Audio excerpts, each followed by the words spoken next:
Blake T. Wilde here, and welcome to another episode of Cover to Cover Comics.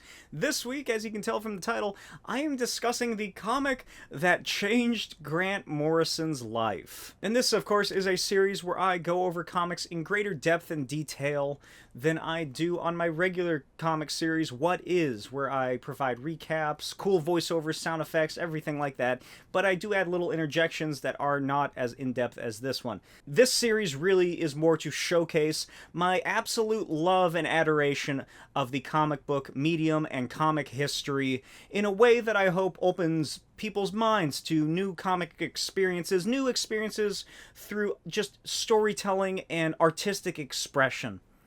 As you can see behind me, I do have quite a few comics right here going all the way up and down. That's well over 100 comics, all in alphabetical order.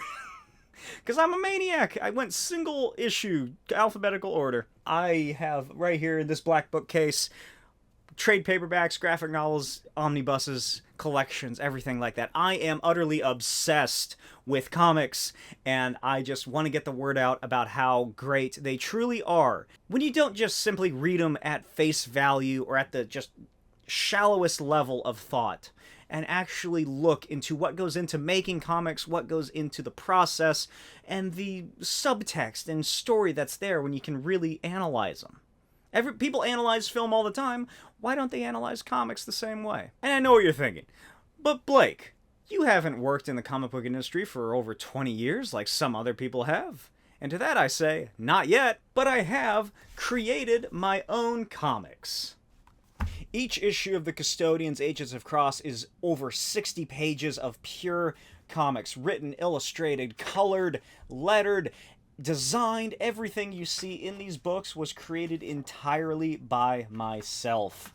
And this asks the all-important question, what if the only heroes that can save the world are an intelligent baboon, a girl who controls fire, the world's smartest man with the power of elasticity only in his right arm, and a four-armed werewolf? And this just follows their exploits. Like I said, it is a love letter to the 60s, Silver Age, and to all of comics in general. As you'll see as the series progresses to its 6th and final issue. This entire first issue, however, is posted in its entirety on my Patreon, patreon.com/Smokey's videos, where you can read the entire thing for only $2. Normally this book, I sell it for $15, which already is a far better deal than anything you're getting from Marvel or DC these days. But as little as $2 a month, you can get access to the entire issue. And I am serializing issue 2 as we speak. But that's not all, because I also have my sci-fi, zany, just crazy fun series, fun for the whole family, all-age comic, Destructo Boy. Destructo Boy follows this little robot guy right here as he lives on a giant space station in the far-flung future, and he battles crime, giant robots, giant monsters, and evil conquerors from space such as Grimlax the Astro Knight. Each of these issues just introduces as much zany sci-fi craziness as I could fit into these books. They're being serialized on my Patreon as I speak as well, and you can pick up all 5 issues on my Etsy shop, blaketwilde.etsy.com. Each purchase comes with a free head sketch of any character of your choosing. So check them out, it really helps me out, and don't forget to like and subscribe. As I mentioned previously, we are discussing the comic that changed Grant Morrison's life. But first of all, I have to bring out my absolute favorite book that I have ever read, SUPERGOD by Grant Morrison. This, as you can tell, I've read it about 4 or 5 times now. It is very beaten up. This is part autobiography for Grant Morrison, part history of comics from the beginning to about 2011 or so when this book came out. I cannot recommend this book enough to comic book fans, fans of comic history, fans of Grant Morrison, people who want to look at comics in an all-new light, a completely different way that isn't just, oh, look at this new issue. The characters fight for a bit. How cool, I can't wait for the next one. It was mind-opening to me when I first read this. That is why it is my favorite book. That's why I am into chaos magic. That's why I'm into just all kinds of assortment of weird things. Is in part because of Grant Morrison and this book. In this book, this is how I learned about this issue. Grant Morrison, move my handy-dandy dupe little trading card out of the way. He discusses it, or they discuss it here, in Chemicals and Lightning. So I will read off a bit about this for you. For crew cut Barry Allen, the outer reaches of psychedelia were occupational hazards. Like the astronauts he resembled, Barry could be relied upon to travel beyond the frontiers, and if they're reasonable, without losing his mind or soiling his scarlet speed suit. Batman might have faced intricate death traps. Superman might have dealt with alien conquerors. But Barry Allen, forensic scientist, could spend whole issues trapped in what accounted to salvia divinorum hallucination. In one series of stories, he was transferred into a wooden mannequin stumbling clumsily in his strings, dehumanized. Other episodes brought a curse that left him unable to see any colour but green, or saw him flattened underfoot to become a living paving stone, crying out for help while an oblivious crowd hurried all over him. But the piece de resistance came with The Flash Stakes His Life on You in August 1966. It's one of the first stories I remember as having a profound impact on my young mind. I can trace many of my own obsessions and concerns as a writer back to this particular route. And this is the comic that Grant Morrison picked up as a child. How could you not? Look at this. As Morrison mentions in the book, this is Barry Allen through his just insane travels. He realizes that he too is a comic book. And before I continue, I should note that this is written by John Broome with fucking just fantastic art by Carmine Infantino. Kurt Swan. Just from this time, how do you get any better than that? Bruno Premiani, the creator of Doom Patrol, he was the artist on it. He's up there as well. Just, even in the history of comics, I hold those three into such high regards. They're absolutely incredible. Not even, Jack Kirby, obviously he's at the top. He's a league of his own. But everybody else, they just come in such a great second place, because Kirby's always going to be first. But those three artists, they were working on DC in the 60s around this time. Just incredible. And this is the issue. This is the Flash realizing that he is in a two-dimensional space and coming to realize that there are things higher above him that through some grand cosmic multi-dimensional confluence of just happenstance are able to save his life if he can get a distress signal out to them. What is he seeing from those two eyes frozen in time? What does he see? I'd imagine nothing. He just has to believe that there are beings greater than him, us, in our higher third dimension, that are looking down upon him. And he's calling out to us, "Stop! Don't pass up this issue. My life depends on it." Obviously, it's a great sales mechanism, but that's no fun to talk about. And his, like Morrison makes note, his hand reaching forward greater than anything we've seen before, larger than Barry Allen has ever been. Almost life-size is his hand upon this cover. Is this the last stand for the fastest man alive? The Flash stakes his life on you. Just incredible. The sheer black abyss just really signifying the fact that Barry Allen is in some other world, that he is just looking up at us. Oh, I love it. And this issue begins, of course, like most Silver Age series do, with this establishing panel. Joe Giella, I'm not sure how you pronounce it. He was the inker on this. And almost in a... It's such a great use of this hand right here. If you recognize that hand, it would be used a lot in like Flash Facts, which once Flash was reinvented as Barry Allen and all this in '56, they really wanted to drive like an interest in science. It's a space age. We have this brand new character who is a forensic scientist who, through chemical explosion, becomes a superhero. So they always often had, I can't remember if it's in here or not, if they're still doing it. Oh, hey, look at that. That's a nice little tie-in to another issue that I've covered. Nope, there isn't one. But funnily enough, coincidentally enough, I found this ad. An ad in a comic where the Flash realizes that his world is some near two-dimensional existence being watched over by greater beings, and there's an ad for a damn ant farm? What kind of synchronicity is that? Flash facts. So it would have the facts, and it'd usually have this like little pointing hand. And the fact that this is telling us, the reader, the Flash stakes his life on you, and they use that hand. That is the ultimate Flash fact. It even kind of seems similar to yeah, see, here it is. Reader, these are the facts. Never has the world's fastest human been in such a fix. His body weakened almost to the consistency of smoke or a cloud, his speed cut down to near zero, his very appearance rapidly changing and close to total disappearance. The famed monarch of motion learns that only you, his public, can help him. How? Well, read this gripping story and find out why we say the Flash stakes his life on you.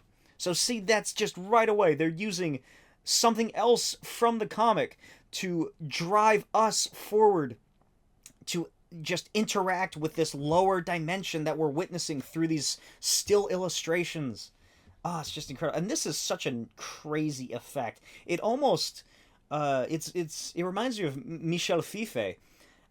His work, just the way that it's that light pastel almost coloring, and the thick ink lines wrapping around this puff cloud.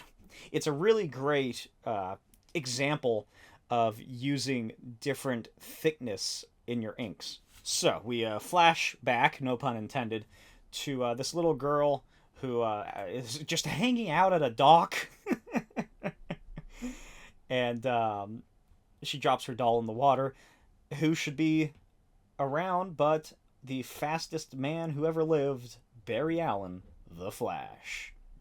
And like, it's kind of devious looking in this panel. That's I don't really know when people started to be able to draw kids very well, but 60s, not often. Even those kids in that ant farm advertisement were off-putting.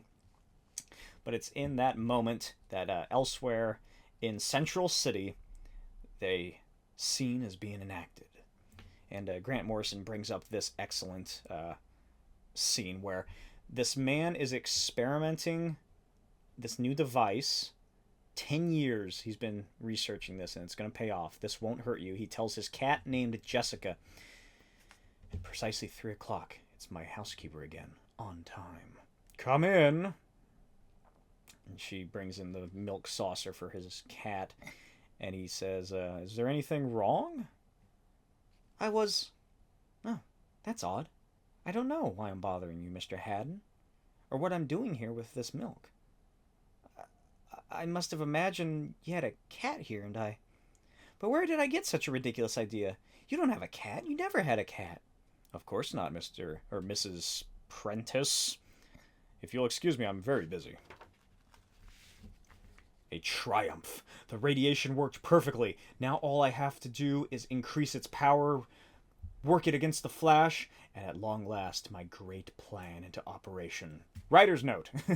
If the mysterious Mr. Haddon could wait 10 years to perfect his strange radiation, perhaps you, reader, can wait a few more pages for an explanation to this startling occurrence. How great is that? They're calling people out just right away. And the fact that they give the cat a fucking name of Jessica just really brings into the emotion. And look at this. How fucking fantastic is that? I'll move it closer to the camera just in case you can't see it. The cat, the thing is that this device, it essentially erases people from existence and makes everyone forget about them. They become nothing. They're literally erased from the comic. And so that's what happens to the cat. And you could see the poor cat who has been forgotten about by everyone but seemingly Haddon as it strains to reach for the saucer of milk. And there's no saying whether or not he turns that cat back. I doubt it. And so we continue. At the front of the police station headquarters, Flash shows up, and this man doesn't know who he is. Huh? Say, what is this? Some society swell's idea of a pop joke? Almost making a reference to pop art as well there. So that's an interesting note. And they have no idea who the hell Barry Allen is. Flash? Never heard of anybody by that name. I'll get going. Beat it before you get in trouble. So he heads out and sees a... And then he just happens to see this man who Flash put away into prison, who swore vengeance, walk right past him. Great Scott! What's wrong with my hand? I can see through it. I can see light through it. It's become transparent. This is uncanny. What's happening to me? And so he races away to Iris West, his fiancée. And he tells her that no one recognizes him. And she says, it's just a heartbreaking, man. Look at just the sullen... He's afraid. Barry Allen, tightly wound, superhero supreme. The Flash, who can pretty much do anything, is truly afraid in this moment. And Iris tells him, I don't allow strangers to call me Iris. Who are you? Why are you in my office? Who the hell is this guy in a costume? How does he know my name? And this is his fiancée. This is a woman he's been with for years. And she doesn't recognize him. And this pose, it can either be from his speaking to her, but it conveys so much more than just that. It's his reaction to his own fiancée, his future wife, realizing that she doesn't know who the hell he is. There's no doubt in my mind that this is a comic that Jeff Johns read and really dug, because this scene plays out almost exactly in Flashpoint. He realizes that there's no use, so he heads back outside, and he thinks it's as if the Flash never existed. And coincidentally, there's a police officer on a police phone outside responding to a robbery. Flash overhears this, heads out, because, he's still a hero. He'll have to just figure this out as he goes. But then he notices that his whole body is becoming transparent. And as he begins running, it's hard for me to run. In fact, it's hard for me to run. Another Flash fact. The Flash fact is that he is becoming undone in reality. I have to sort of hold myself together, as if I actually were a cloud. But in spite of everything, I've still got to get to the scene of the crime. There's the thief knocking over that bystander as he's making his getaway. Well, look who's trying to stop me. The Flash. He recognizes me. What can that mean? But I can't stop to puzzle it out. Gotta capture him first. Ha ha ha. Watch this, Flash. I don't have to worry about you. I can just blow you away like this. And the Flash is blown around down the street. He powerless to stop this. It's almost making note that he is powerless because no one believes him to be real. It's essentially saying he doesn't have fans, he doesn't have readers. And if he doesn't have readers, then he is nothing in this world, because in our world, if the Flash didn't have fans or anybody who knew who he was, then the comic wouldn't exist and Flash wouldn't exist. And so the only person who has any power over him is this corrupt individual, and he's powerless to resist. And he's brought back to Haddon's laboratory, where he plans to finish the Flash off once and for all. And here we get the explanation of what the device was, or what happened to the Flash. Again, another hand imagery. Another Flash fact. The Flash still stakes his life on you. But before I end your career once and for all, Flash, I must tell you how it was done. Otherwise, I'd lose half the pleasure of destroying you, wouldn't I? It took some time doing it. But leave it to Ben Haddon, the unique device that I perfected, for example.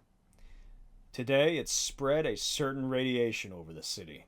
The effect was immediate. It erased all memory of you from the minds of the people here.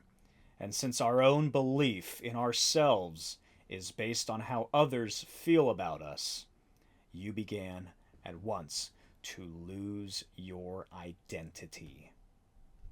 Your contact with reality was shattered, and you began to fade away. Right now, there's only one thing that's keeping you from disappearing altogether. The fact that one person still believes you. Me.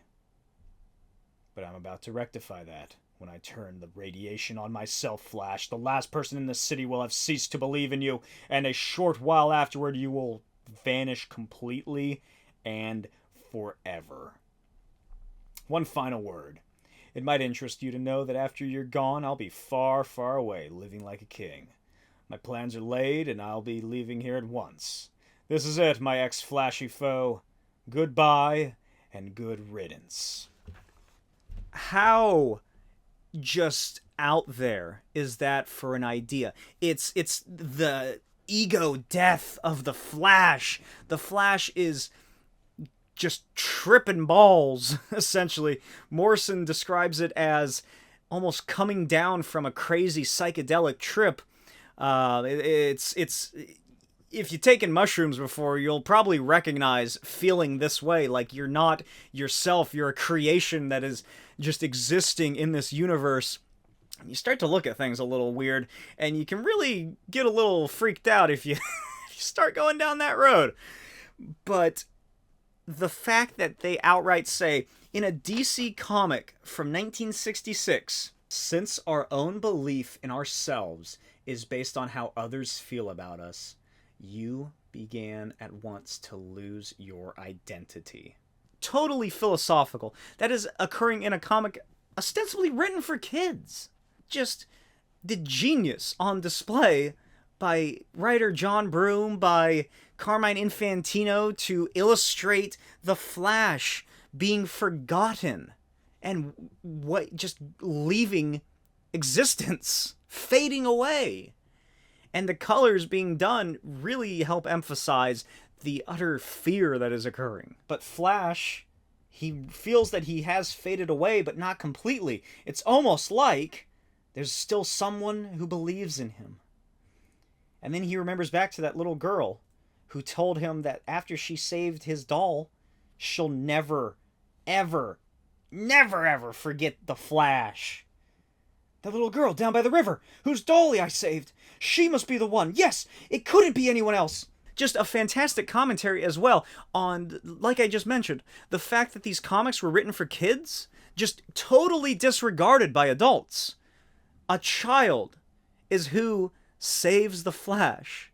A child is who will, funnily enough, obsessed with the Flash, many decades into the future, will bring Barry Allen back to life, and that child grew up to be Jeff Johns. Just an incredible commentary on the comic book medium and a deconstruction on superhero comics and just what these worlds truly mean to people. Adults will just look at a comic. There's another great quote by Grant Morrison discussing how adults analyze fiction. Who airs up the tires of the Batmobile? Who is cleaning the webbing from left over by Spider-Man? Kids don't think about stuff like that. Kids don't ask, when watching The Little Mermaid, how are those fish singing? They accept it as a reality. The same way that this little girl accepts the Flash as a reality, the same way that kids all over the world accept superheroes as a reality. You can look at there's this great Instagram account called Tall Clark, who is this just giant of a man who dresses up like Superman and visits kids. He walks the streets and just takes photos with people, just raises their cheer. And every child who sees him, he visits hospitals. Every kid who sees them, that is a real superhero that they're witnessing, because children just have such an imagination. They aren't crushed by the world and aren't told that things like this are childish and that they shouldn't believe anymore. But they see a real hero. They see Superman. He just stepped out of the screen or out of the page of a comic. And that's just such a beauty that is just lost on so many people growing up. There is a C.S. Lewis quote, I believe, that, paraphrasing, essentially says the most childish thing one can ever do is hope to grow up. And that is just so expertly conveyed by the fact that this little girl, who's still hanging out by the docks for some reason, is the one person who remembers the Flash. And it's an emotional scene, because as we're going, just look at this. This panel is barely a person. You can see his eyes, his nose, a bit of his jaw, but Flash is just totally inhuman. He is nothing by the time he starts to get to the young woman, the little girl. And he's running to her. He's like he's running underwater. And then she looks up and says, "Oh, Flash! It's nice to see you again." And being near her, he realizes, revived him. But then he steps away. He tests it a little bit, because he is a scientist. He's a scientific mind, and he realizes that he starts fading away as he leaves. And so what do they do? What do these comic book characters do to save the Flash? He says to her, "Alice, my only hope now is to get more people to believe in me like you do. We must convince people that I exist." "Dolly and I will help, Mr. Flash."